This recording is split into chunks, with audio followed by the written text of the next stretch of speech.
Hello, everybody. Welcome to the Political Vigilante. My name is Graham Elwood. We have a very special guest on from Action for Assange, Taylor Hudak. Taylor, how you doing today? I'm good. How are you? I'm excellent. So you wrote a pretty comprehensive article that's on actionforassange.com. You went through the 2020 Democratic presidential candidate's position on Julian Assange. And for the people watching, the link to this article will be in the show notes. You can read through. She covers, I don't know, up to 100 some people, or there's not quite 100, but I did cover every single person who is running for president, from the most popular candidates and the most well-known to the least popular and the least well-known. Okay, great. So that link will be in the show notes below, everybody. But we're going to touch on some of the major candidates, because I want people to know which candidates stand where.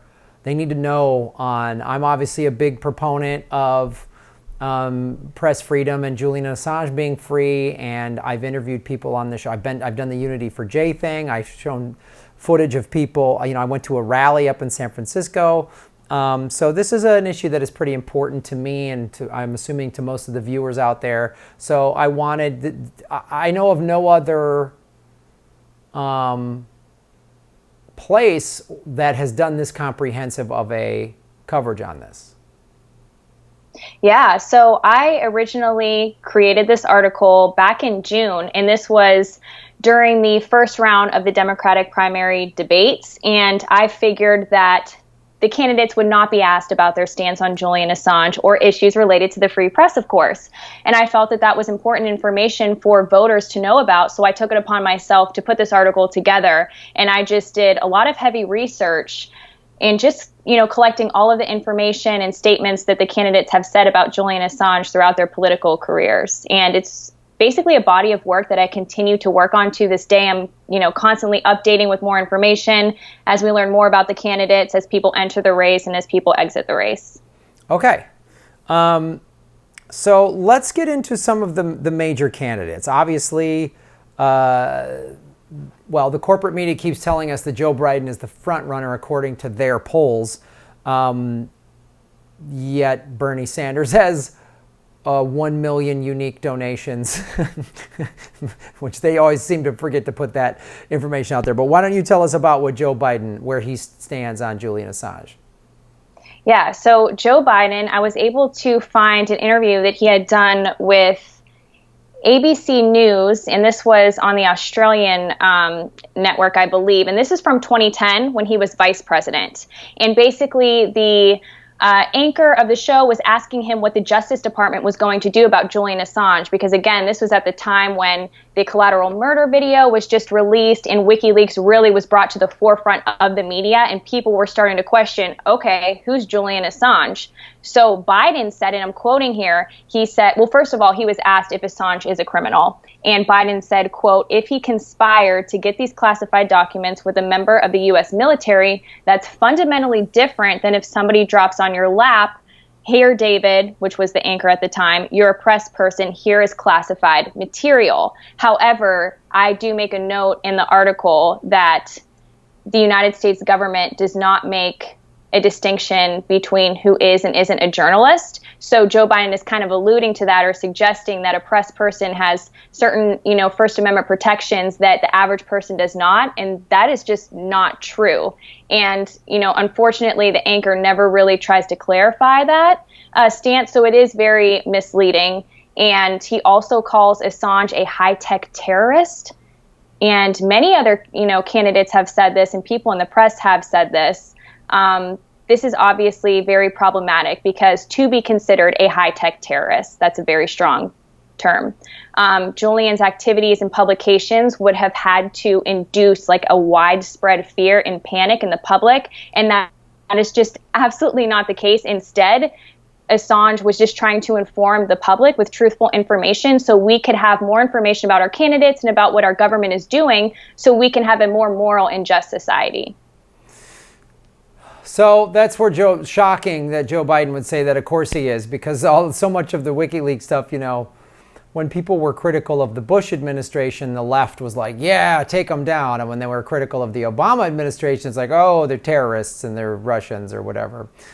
So it's very interesting too, Graham. I want to point this out, is that WikiLeaks, its base of supporters has shifted since it was first introduced into our media. And basically that's because depending on which leak, different groups of people will either support the organization or choose not to. So at first, many people on the establishment left and the Democrats loved WikiLeaks and they praised WikiLeaks. And then once, we had this leak with this last election in 2016, everybody on the left does not like Assange and they think that he is a Kremlin puppet or working for the Russian government, which is absolutely false. And candidates to this day are still pushing this false narrative. Well, so let's talk about then, where does Bernie Sanders stand on this? Yeah. So Bernie Sanders actually has an interesting point of view. And my colleague and friend, Steve Poikonen, he is also, we do a show together. We co-host the Free Assange Vigil series together. He wrote an article about Bernie Sanders' failure to really support Julian Assange. But in my article, I basically just address another article that was published in The Intercept, and Sanders tweeted out about Julian Assange. However, this came 44 days after Julian was arrested. And Sanders said in his tweet, "Let me be clear, it is a disturbing attack on the First Amendment for the Trump administration to decide who is or is not a reporter for the purposes of a criminal prosecution." Okay, so he does not particularly favor what the Trump administration is doing. That's great. However, Sanders fails to even acknowledge his name. And many of his supporters are having a major issue with this because they feel, hey, look, you were cheated in the 2016 election. And WikiLeaks revealed that. You should be standing up for Julian Assange. And also, like I was mentioning before, Steve Poikonen wrote an article, and in the article, he was talking about how two journalists who once supported WikiLeaks work on the Sanders campaign, but now they're silent. And he was saying that they should be pushing for Sanders to really support, yes, and publicly state that this criminal prosecution of a journalist is wrong and that it's an anti-democratic act. Yeah, absolutely. It's been a little disappointing that Bernie has been this kind of silent. He had that one tweet, but like you say, it was 44 days after. I mean, I'm sure, and not to make this as an excuse, the thinking, and this is just my guess, that it's like, well, if I claim Julian Assange, then I'm saying, then I'm just saying that because the Podesta emails were in my favor. So he doesn't want to land on either side of what we talked about like people just sort of selectively support or smear WikiLeaks as it lines up with or without them. But I still don't think it's right that he hasn't spoken up about this. I think he's fearful of the Democratic establishment at this point, and I think that's perhaps why he is not issuing a strong statement in support of Assange. Now, I know your viewers may not like to hear that, and I think that split many Bernie Sanders supporters, but it's a fact, and we need to hold these politicians accountable.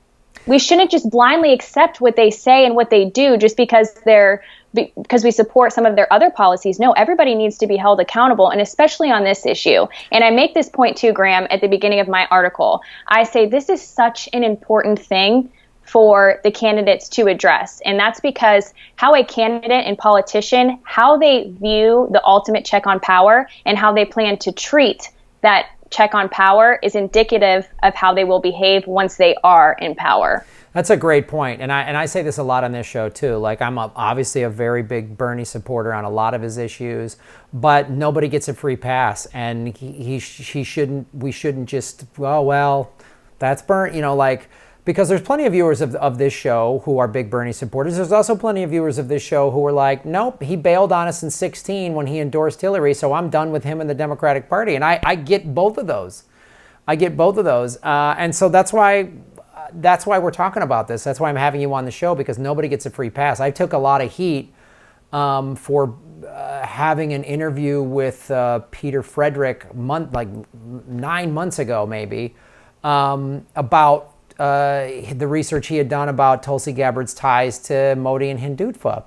And I still get crap for that. Oh, Graham, you're undermining Tulsi. And it's like, well, there's a lot about Tulsi I like, and we'll get to her stance on Assange in a second here. But nobody gets a free pass, man. Nobody gets a free pass. If I'm going to go this hard at Biden and Warren and all the other corporate Democrats, then the progressives better. The reason I'm going to back a progressive is because they're supposed to be doing it better. So we absolutely need to hold Bernie this. And again, you bring up the great point. When they get to, Obama jailed more whistleblowers than Bush.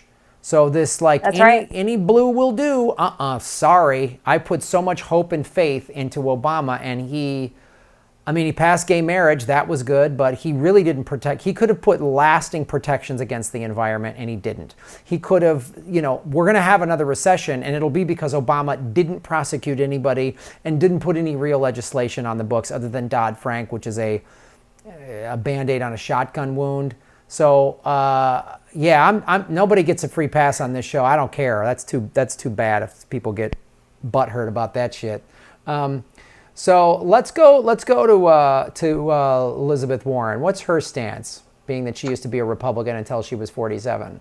Yeah, so she is another one that gives this very wishy-washy condemnation of the Trump administration's decision to prosecute Assange. They never use his name.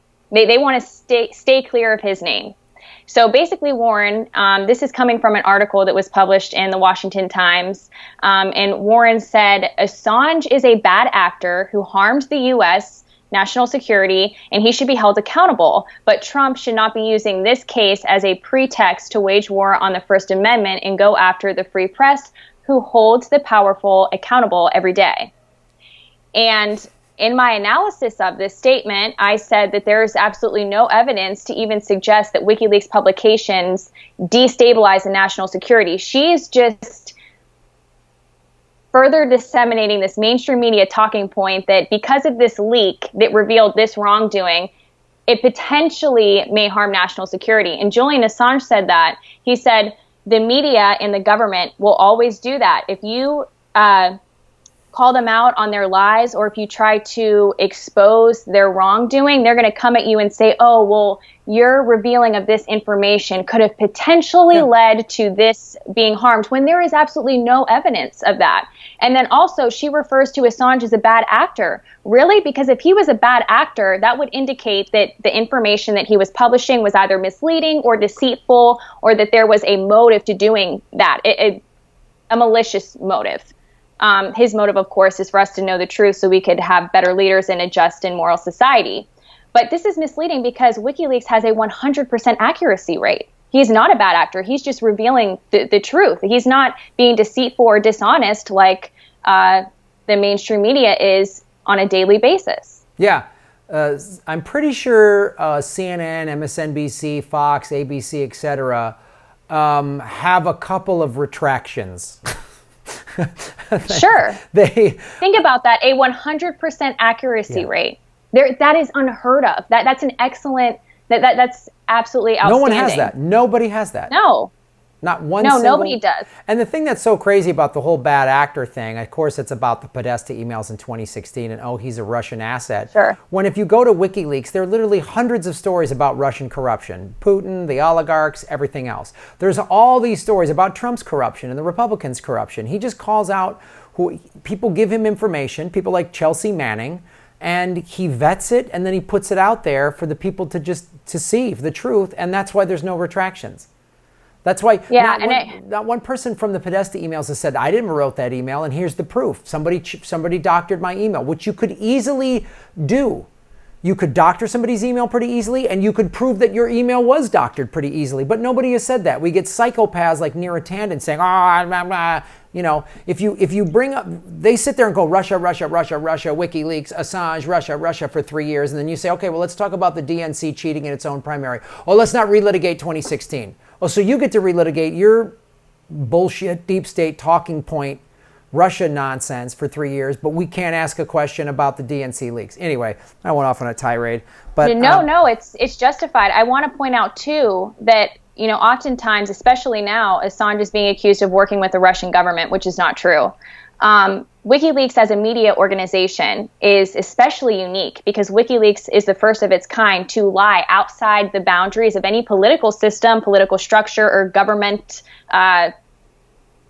system or anything. It's not confined to these other standards that these media companies are confined to. So basically MSNBC and CNN, those are American media entities. WikiLeaks, it has no allegiance to anything but the truth. Yep. And that's what makes it such a fantastic organization. And that fact is very, very fearful for politicians, especially politicians who want to be corrupt and abuse their power. Yeah, so then it's great getting back to Liz Warren. I mean, this is sort of her fake progressive. It's like when she wants to green up the military. We need to have military readiness. So what she's saying to those in power, the ruling class, the military-industrial complex, don't worry, baby, the wars will keep going. I'm just going to put some solar panels on some Humvees and everything will be good. So it's what she's saying is, if I'm president, don't worry, Julian Assange will not go free. And anybody that tries to do what he does, I'll say, oh, we got to do this, bad actors, you know, and she'll be tough. It's like Joe Biden's tough on crime bill in '94, just another excuse to the ruling class to do a horrible thing. So let's get into... I do want to make one last thing too that I want the viewers to be thinking about as well, is that when you look at a lot of these establishment Democrats, their statements on Assange, they all go back to Trump. Now, of course, it's his DOJ that is essentially charging Julian.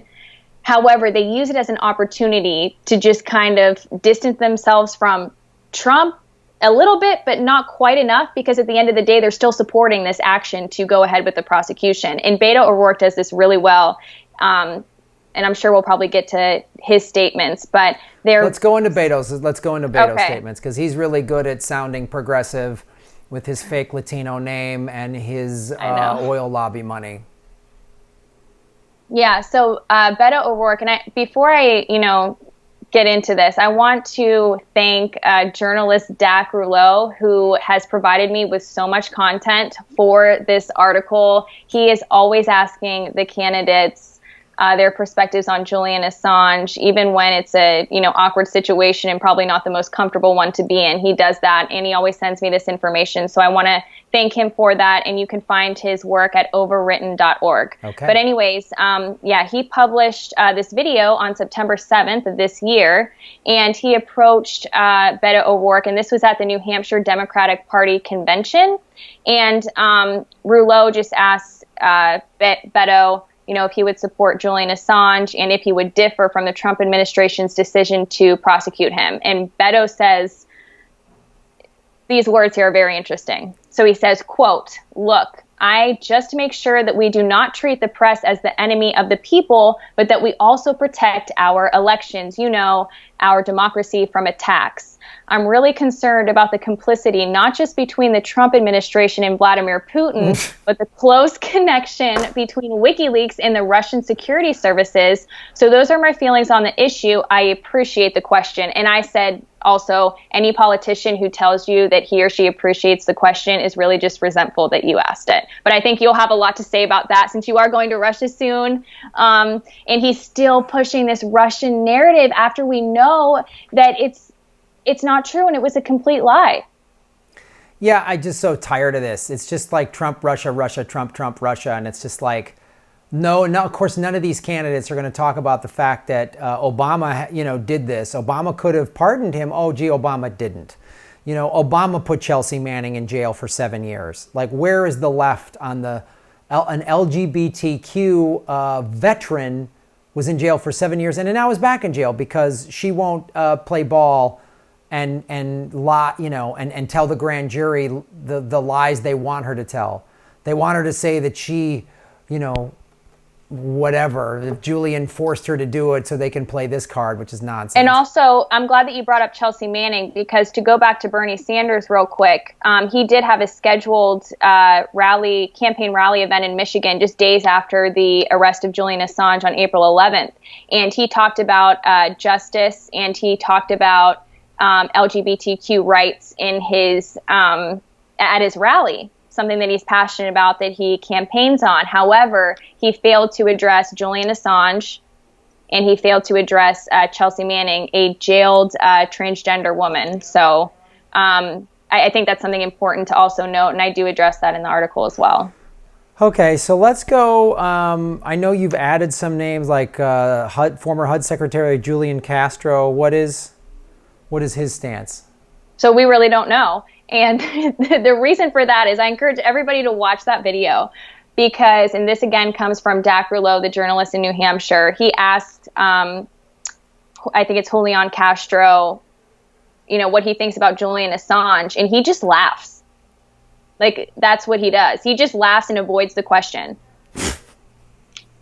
Yeah, which is problematic because, I mean, you're a politician, you're running for office. Part of the job is that you have to answer to the media and you have to be able to answer these tough questions. So what that told me was that this is indicative of a much broader issue, which is the fact that our American politicians and politicians in general are not well versed enough on the First Amendment, and they're not familiar enough with the Julian Assange case, or else he would have given some sort of speech that he, practiced ahead of time like Beto did.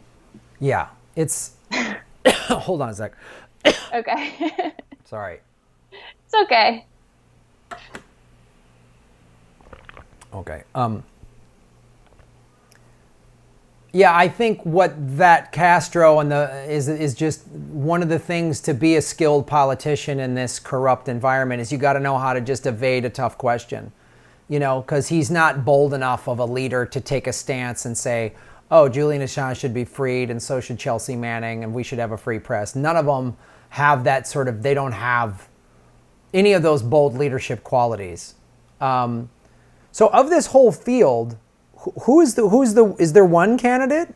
I think I know, but who's the one candidate who has flat out said he should be freed? Sure. Well, technically there are three, and I want to give all three of them credit. Two of them are more unpopular candidates, and I mean that not as in people dislike them, but they're just not well known, and that is Adam Kokesh, who is the Libertarian Party candidate. He has said that he would free Assange on day one. Ian Schlachman is a Green Party candidate. He said he would free Assange as well. But Tulsi Gabbard, out of the mainstream or establishment candidates, I guess, if you want to really call her that. I know she's more on the fringes and not really in their inner circle, but she is the one that has come out in favor of Assange and has done so in a very outward way, which I give her credit for that because it's an unpopular thing to do. And that also indicates to me that she means what she's saying because there's no other motive for her to really, stand up for Julian Assange other than the fact that she really means what she says. And she has a lot of my section on her. I believe she has one of the longest sections in my article. Mm-hmm. And I also want to make a point too that, and you know this because I talked to you about this, the New York Times, 3 months after I published the original version of this article, the New York Times published one that was extremely similar. And Tulsi Gabbard is, it's very similar. And Tulsi Gabbard is mentioned in the New York Times article. However, she only has 2 sentences when she is the one candidate who has shown the most support for Assange. And there's actually so much content to provide under her name. I need to interject this real quick. So if I understand correctly, New York Times basically stole or plagiarized your article, and then they cut out the one candidate that they're trying to get, that they effectively got off the stage in the last debate. Is that? That is correct. Okay. Wow. New York Times, they're usually so for the people. Yeah. They didn't copy my article word for word. They're not that dumb.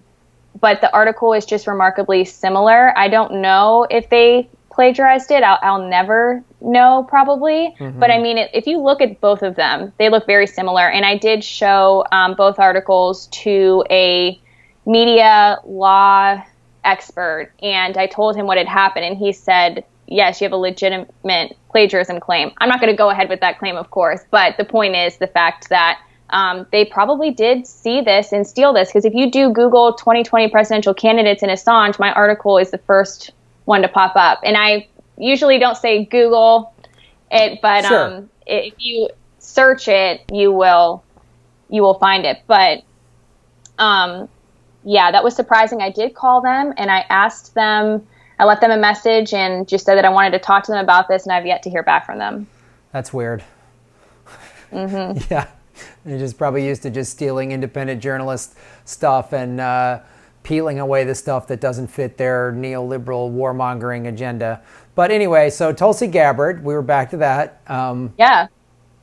So, I mean, she has posted videos to Twitter where she has, shown her support for Assange. And she says, charging Assange under the Espionage Act will have a serious chilling effect on our most fundamental rights of freedom of speech and freedom of the press. Every American, certainly every journalist, must strongly condemn this anti-democratic act by the Trump administration. That's beautifully put. She lays it all out. Also, she did an interview with Joe Rogan where he, I think, asked her about Julian Assange and Edward Snowden, and she said that she would drop the charges against Assange and she would pardon Snowden. And she also went on to say that there is not actually a channel for whistleblowers like them to bring forward information that exposes egregious abuses of our constitutional rights and liberties, period. And then there's a lot of other information that I have in there, basically just kind of reiterating the same sentiment. And I wanted to also point out in my analysis, I write that, Tulsi Gabbard's anti-war and anti-interventionist stance, coupled with her very outward support for Julian Assange, really made her stand out. We've seen that. And it also allowed her to kind of garner this unique base of supporters, many of whom are First Amendment activists and free Assange supporters. So she's really running a unique campaign in a way, I think, because she is, still running as a Democrat, but very much is on the fringes of the party. And it's a shame that she wasn't, on the debate stage. Well, yeah, she's also, look, there's a lot of conservatives who have come over to Tulsi Gabbard because of these First Amendment stances and her, the fact that she served in Iraq and also would, is still in the reserves. And that this anti-interventionist stance is a big thing, and I think it's important. It's important to I don't give anybody a free pass, nobody. And you got to point out the good and the bad. And for me, the good of Bernie and Tulsi outweighs their bad, but I still will point out their bad. And all the rest of them, their bad outweighs their horrible. So because most of the corporate Democrats are just they're career politicians who are just awful liars. But I want to just to the viewers here, so you can go through. It's got everybody on here. Amy Klobuchar, everybody, Tim Ryan, the smaller candidates, Marianne Williamson, Andrew Yang. And so Marianne Williamson had a really good interview with Jimmy Dore, and I cite that in my article. And I link all the original sources, and I encourage everybody to look at the original source information to make up their own mind of what they think, what the candidates have said, and what that really means. Right. But Marianne Williamson is an interesting case because she has actually kind of shifted her perspective, not quite enough as I would, like her to do, but she definitely has. And I do kind of, give credit to the people that have questioned her about this. Because it's, made her have to think twice about what she said about Julian in the past, because much of the things that she has said doesn't make sense and is all about, her belief that Assange meddled in the 2016 election. And that's really where her dislike for him is stemming from. Yeah. And then what about Andrew Yang? Let's cover Andrew Yang. What did he say? Yes. So Andrew Yang, he says, and this was from June 18th of this year. Again, this is from a video that was published by journalist Dak Rouleau, just asking Yang about his perspective on Assange. And Yang says, quote, "I think Julian Assange should stand trial. I'm generally pro-whistleblower and pro-people trying to call out bad behaviors. But in that particular case, he did disclose information that had really no useful purpose except for potential damage to our infrastructure. So yeah, I think he should stand trial." And then I make note that there's no evidence to support his claim that WikiLeaks publications may have led to damaged infrastructure. I've never even heard that before. So when I watched that video, I was like, where is this even coming from? This is so bizarre. Yeah, some of these candidates, you can tell. I'm amazed Yang didn't somehow find a way to weave UBI into his response about Julian Assange, because he seems, if you were to wake him up at 3 a.m, be like, oh, UBI, Why is the ceiling leaking? Oh, we should UBI the roof, like whatever. That's all he says. He's got one thing. I'm glad he's on the stage in terms of bringing that issue out there and talking about automation. I don't agree with much of him, and I think some of these candidates are just trying to, like, no one knew who Andrew Yang was until now. Nobody knew Marianne Williamson until now. So they have books and stuff. I'm sure they're going to it's going to help their sales of their books. Look, I'd love to be on that stage. I just say what I believed, and everyone would go, who's this Graham Elwood guy? And I'd get a lot of views and my profile would go up. But they would never let me be president. But if I was, Julian Assange and Chelsea Manning would be absolutely free, and I'd pardon Edward Snowden, and I would lock up the ruling class unequivocally. They would get no trial. They would be guilty until they were dead or confessed. The 99%, they would get due process and innocent until proven guilty. That's what I would do if I was president. I would just unequivocally lock up the ruling class. Like, just the trial would just be like, nah, and I'd perp walk them all across the White House front lawn in orange jumpsuits with chains like that, and then I'd have people throw stuff at them and then put them into a dirty van and take them to a prison. That's my stance. Graham Elwood 2020. Visit my website. I'm running on that stance on jail the ruling class. Anyway, it's just listening to some of these. You are the political vigilante, so it fits. Suits you. That's how Batman dealt with people. He just swoop in and knock people out. That's what I would do. So I would just do that to the 1%. Anybody else would get a fair trial. They'd get good representation, but the 1%, nah. Ghislaine Maxwell, I'd send her to Gitmo, man. I would keep Guantanamo Bay open just for the ruling class. I'd let all the terrorists go, and I would anyone who didn't deserve to be there, and the ruling class would be getting waterboarded. That would be my stance. I'd put that on a sticker: waterboard the ruling class.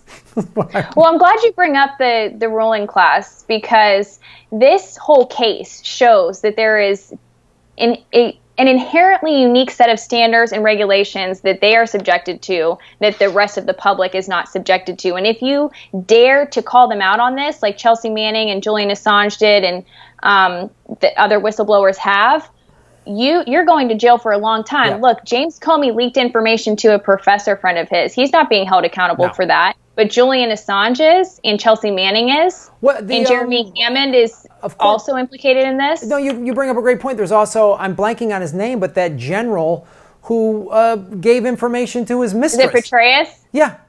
Okay. Like, yeah, Petraeus did that. Well, how come he's not on trial? How come he's not being starved to death in some embassy? How come he doesn't have to live in Moscow like Edward Snowden? How come he's not in jail like Chelsea Manning? Right. It's preposterous. Their whole system is full of it. So I really, Taylor, I appreciate you taking the time. And I mean, this is an extensive amount of research. And I encourage everybody watching this the link is in the show notes, but go to actionforassange.com and you can see you back everything up with research. And I mean, you do this crazy thing called journalism, and it's a little off-putting to watch that you don't just make crazy accusations and then send out a meme on Facebook. You actually do journalism. So I caution the viewer to be careful. You're going to read research and things verified. It's not just crazy talk. So I hope it doesn't rattle our viewers. Discretion advised. But thank you so much for taking time to be with us today. Yeah, thank you so much for having me on. And I want to, encourage everybody, if you are interested in, things related to Julian Assange and being updated on his case, you could check out our free Assange vigils that are on Wednesdays at 10 p.m. Eastern Standard Time, U.S. time. We talk about all these issues. It's me, Slow News Day, Steve Poikonen, Andrew Smith, and Christy Doff. And we just talk about the latest updates on Assange and Chelsea Manning and those involved in their cases. I've been on it. It's a really cool vigil. Yes, you have. So please check it out, everybody.